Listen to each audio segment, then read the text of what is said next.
Hi, and welcome to the I T'd Myself podcast. My name is Matthew Miniman, and this is episode 97. What can baking a cake teach us about Regex? All right, so it might not be a secret, but I love food. Love food. All kinds of food. Food's great. I'm a fat kid trapped in a running addict's body, so I love food. It's amazing. Food is amazing. You know, one of my favorite foods is cake. Not that bullshit with fondant. Fuck fondant. But real cake, buttercream frosting, man, nothing better. Cream cheese frosting, oh yeah, that's good. Give me a cake with multiple layers and just the right amount of frosting in the middle. Oh man, it just soaks in.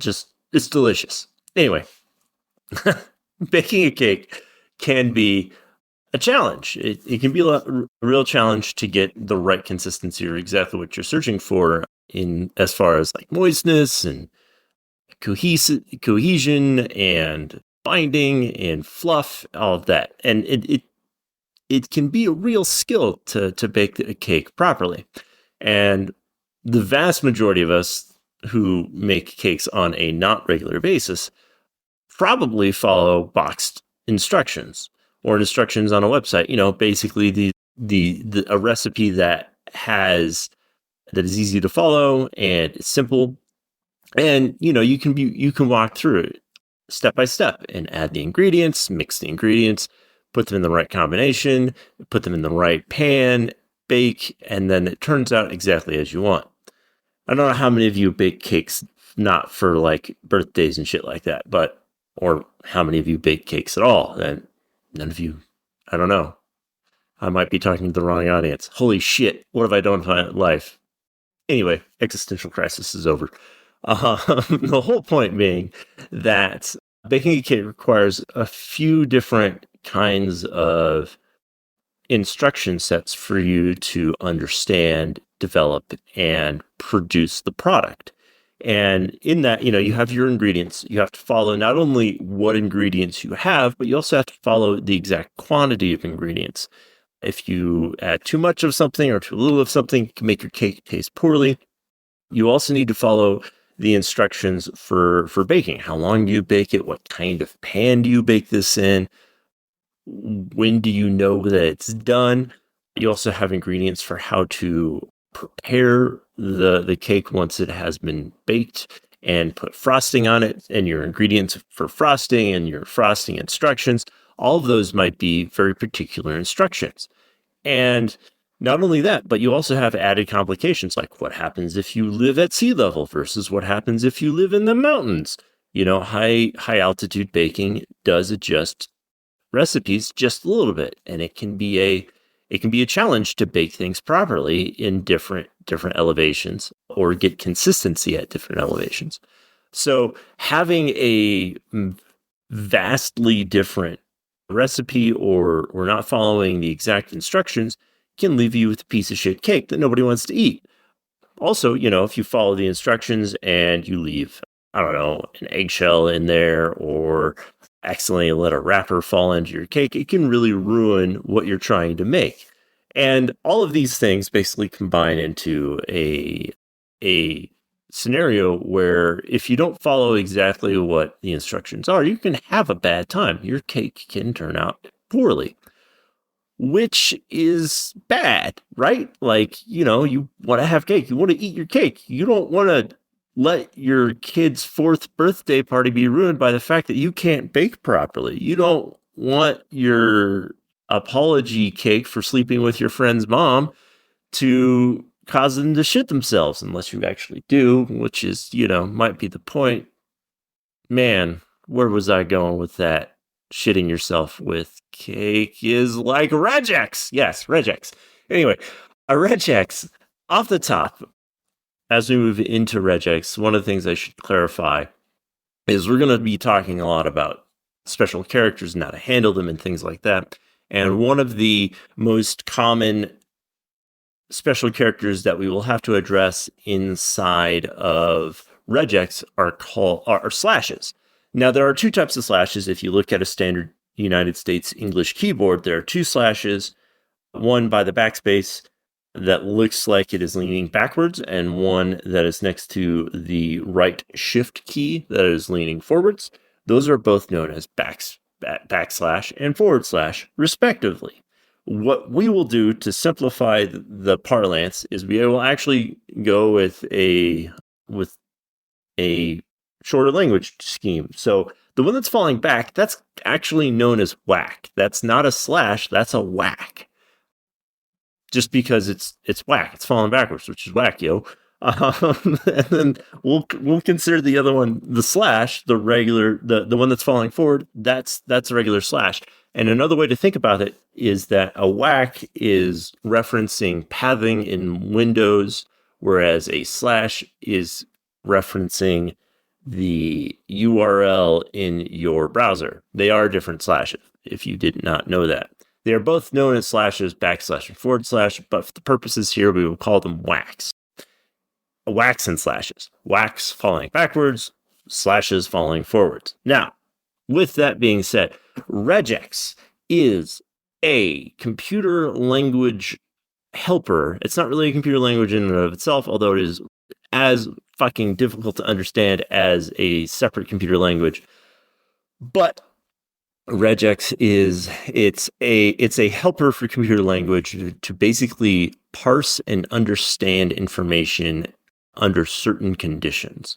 And so what you use Regex for is to basically produce pattern matches.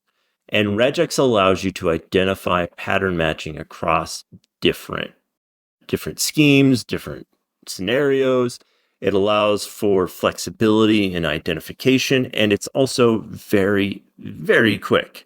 Now, some regex are faster than others, depending on how you've configured it, what your conditions are, and how you want to match. And we'll go into a little bit of that. But basically, regex is a methodology of matching that has there's not one way to match a string. There's not one right way. There are multiple ways to do it, just depending on how you want to identify and your use case. So for instance, if you were going to match the word gray can be spelled two ways, Gray, Grey. So you want to search for both. You want to match anytime somebody is using gray for a color.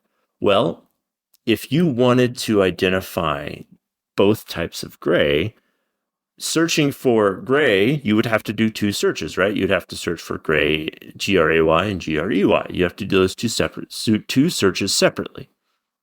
In order to search for them simultaneously and get both matches simultaneously, the way you would do this in regex is you would actually put parentheticals around the A-E operator. Basically, you make A and E an operator within your string, and you put what is called a pipe between them. And that pipe, it tells regex that this letter in this sequence can be either an A or an E. So the way that the matching would look like, your regex string would look like is GR, open parentheses, A, pipe, E, close parentheses, Y. And that would then match both grays. Gray and gray. It would match them both, which is great. Anyway, moving on. That's kind of a basic matching scheme. Now, there are other ways to do this. So there is something that's called an asterisk or a dot or a wildcard matching. And those are all wildcard matches. Plus, dot, question mark, those will match any character.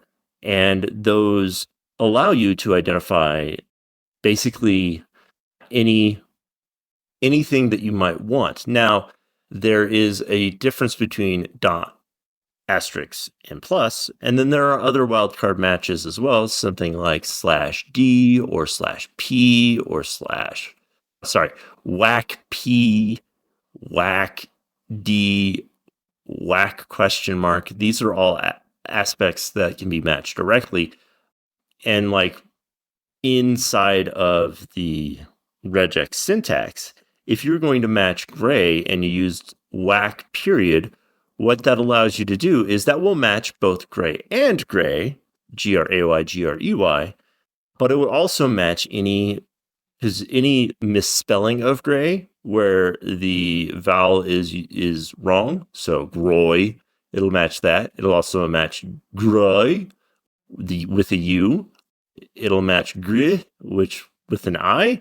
It'll match a period. It'll match any character inside of the between GR. If you're going to use plus, that means one or more occurrences. So that literally means anything between the GR and the Y.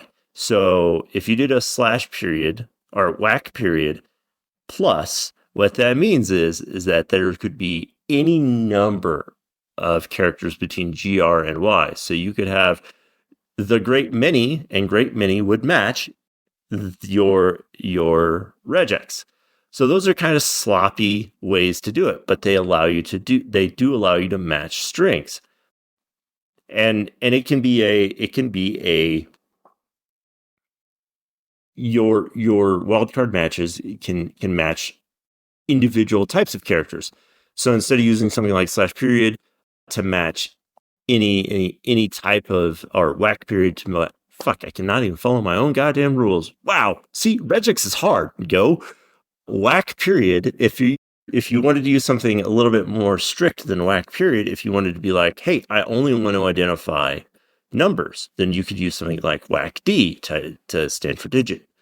Whack lowercase d allows you to identify any number, 0 through 9. If you wanted to identify any parenthetical, open quotes, close quotes, open asterisk, close asterisk, or not asterisk, apostrophe, open bracket, close bracket, open curly bracket, close curly bracket, open parentheses, close parentheses, open caret, close caret. These are all things that you can identify with slash P, so parentheticals. So anything that would enclose a string. There are also special characters like $sign and exclamation mark that are included in there.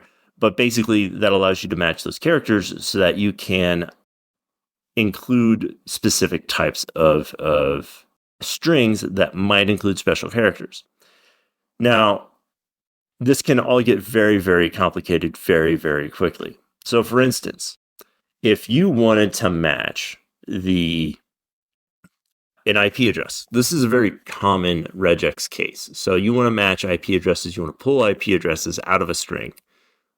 This helps in things like alerting and identification and enrichment. So if you want to identify a regex, how would you do it? There's a lot of different ways to do it. One of the things we haven't covered is that you can actually identify how many digits you want to identify within a string. And so you can use open curly bracket and closed curly bracket with the number of expected digits included. You can do a single number inside of those curly brackets, so that would dictate how many exactly you expect to identify within that string. You can do a minimum, so 1 comma, so there's at least one character in the string. You can do comma 3, so a maximum of 3 characters in the string, or you can do 1 comma 3, so it has to be at least 1 and no more than 3, and then it will identify that information. And so I bring this up because there are a lot of different ways to identify IP addresses. For instance, probably the quickest way to identify an IP address is whackd dot whackd dot whackd dot whackd. So you have 4. You basically are identifying the 4 octets in your IP address through that whackd. You're basically saying there are 4 series of numbers interposed by periods. So there are 4 numbers and 3 periods. And that will allow you to match IP addresses. But that will also capture things that aren't necessarily IP addresses. That will capture British phone numbers because they write phone numbers like crazy people. That'll attach, or that'll gather any European-based number that is in the billions, or trillions. It'll identify anything that's above those numbers and pull those. And so it's not necessarily a great way to do it. So there's another way. So you could do the what to expect for the character count, and you can do open curly bracket 1 comma 3 whack D, and you just repeat that 4 times, periods interceding them, and then that will match that. You still run into the problem where you are now expecting 3 in there, and so if you wanted to avoid capturing like billions or trillions, you could add a character and a dollar sign at the end, where the character identifies as the beginning of the string, and a dollar sign identifies that's the end of the string. There's a lot of different ways to do this. There's a very complicated way where basically you identify that there's no more than 255, that the number cannot be more than 255 inside of the string. So basically you say that there are 3 character sets within this period, or within this octet that you're looking for, and basically you're saying that the first number can't be any more than 2. And if that first number is missing, the second number can be anywhere from 0 to 9. But if the first number is missing, the second number cannot be any more than 5. And anyways, there's a lot of variables, a lot of different ways that you can capture IP addresses through regex. And it is an insane task to identify this information. If you're attempting to describe this in a vocal format like I am, it is crazy. Like, it was really difficult. Certainly knew it was going to be a problem. Didn't necessarily know it was going to be this big of a problem. Anyway, whole point being that regex can be difficult to list. And so having a syntax form at the ready will help you identify and craft your regex. And there are other complications that are thrown into regex matching, such as specific languages that you're using. Some languages or some systems use different regex patterns for different things. They use different syntax. Some use /w in different ways. Some use /d in different ways. So, there are other ways to go about it, and there are additional complications in all of this, including things like there's different kinds of regex matchings. There's PCRE2, there's Perl, there's sysregex. It makes it really complicated. And so if you are attempting to use regex in your environment, you have to know a lot about what you're working with, much like if you're baking a cake. So a lot of this that we've been discussing is just like all of these different variables that you're throwing inside of your regex are like throwing in the ingredients into your cake mix, into your cake batter. You are working with these ingredients, and you have to get them in just the right way and just the right mixture in order to match exactly what you want to match, or else your cake ends up tasting like shit or looking like shit. I've had good tasting cakes that look like absolutely terrible. I've had really great looking cakes that taste like ass. So yeah, regex works that way too. So there's a lot of different methodologies and complications and things like that can make this more difficult than really you would think it would be. For instance, if you're working with a OSSEC based vulnerability management system, their regex is only sysregex, and they use a very specific version of it where they exclude certain conditional identifiers. So basically your OR statements don't exist inside of this matching platform. So you have to have multiple lines for the same type of match in order to ensure that you are identifying every possible permutation of data properly. And it's just like having the complication of baking at elevation, or not having enough eggs, or having to substitute an ingredient for another. It can make this a lot more difficult than it really needs to be. And so if you're ever looking for regex matching, it's always good to identify, if you're ever trying to craft a regex matching pattern, it's always good to identify all of the permutations that you're going to deal with first, and then slowly backtrack to all the possible characters and counts and things like that you could possibly have. And you can make your regex very complicated, but the thing to remember is that the more complicated you make your regex, the slower your matching will be, because the conditions that you list inside of your regex are all operations that your processor will have to perform in order to do that. Now, on a regular data handling process, that's probably not going to be too bad for you, because you're probably not messing with millions and millions of lines of data every second. But if you are, you want to try to reduce your regex matching to as few of you want to use as little CPU as possible, because using more CPU than necessary will slow down your process and will end up in having a burnt cake. It doesn't work well, and it can actually eat up your processor very quickly. And so trying to figure out the most efficient regex can be difficult. And there are a lot of different websites, especially now. There are a lot of different websites out there that can help you identify and build regex patterns to be quick and to be accurate and to do exactly what you need them to do. So, and I bring this up because, for instance, if you are looking for that IP address and you're just using the WACDs to identify numbers in series, that is actually one of the fastest ways to match IP addresses. But it is the least accurate way. So it's fast for you, it's fast for the computer, but it's not accurate.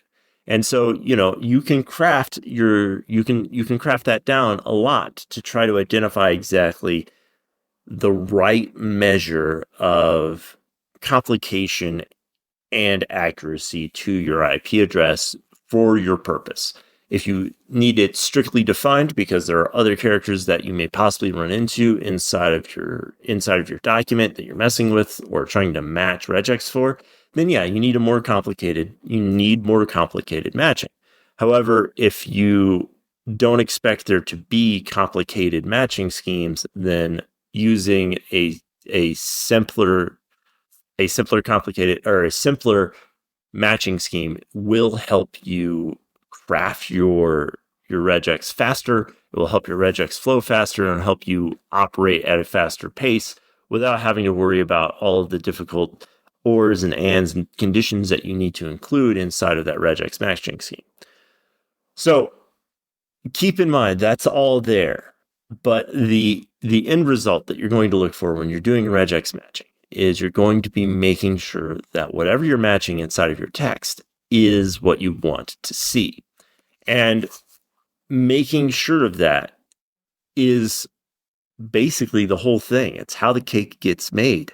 It's how you're gonna identify the data that you want and leave out the data that you don't want.